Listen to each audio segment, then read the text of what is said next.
Hello everyone, you're watching us on Who's That 360 NDTV and we have Shrima Rai with us today. So thank you for joining us, Shrima. Thank you for having me. Are you ready for the rapid fire? So your go-to tip for all the parents. Trust your instincts. And one secret talent that you have and people don't know about it. I love to sing.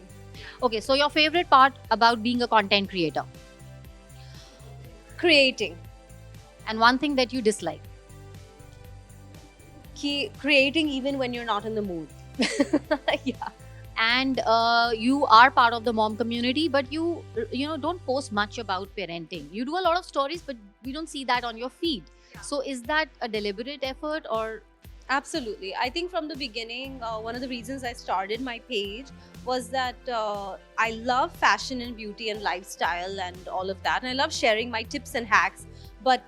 And motherhood is a part of me, but it's not all of me. I think I was very, very conscious of that from the beginning. So most people know that about me, that I'm not a pure parenting blogger. Yeah. also a lot of people know that Aishwarya Rai Bachchan, she's your bhabhi. So Yeah. but you never talk about it. So any specific reason for that?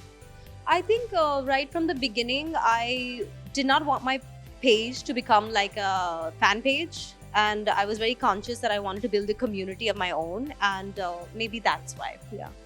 Cool. So how much time do you spend on Instagram? Surprisingly, not as much as I should, being a content creator. That is the truth.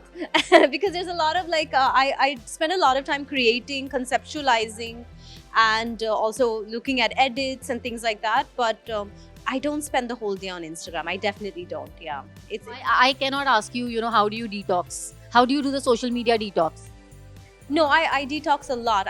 My problem is that I'm not on social media. I have friends here who are always like, how do you do it? How do you stay so far away from... I look at what I want to look at, but I don't get too consumed, absorbed in it. Yeah. So any social media creator, any favorite influencer that you love for their content? An international one or Indian? Both? Okay. Internationally, there is Valeria. Okay, she's a mom and she's a former model, but I love the way that she keeps it real, and she does a mix of everything. And in India, I love Diksha Rawat at the moment. Yeah, I love the way that she does. I like the way that she keeps it real as well. FOMO about events. Does that happen to you? No. Again, a lot of my friends tell me the same thing, that how do you do this? But no, not too much. Okay, so many terms for this industry: creator, curator, event curator, social media influencer, de-influencer. What is it that you most relate to? See, I think for me, it's more creator. Yeah.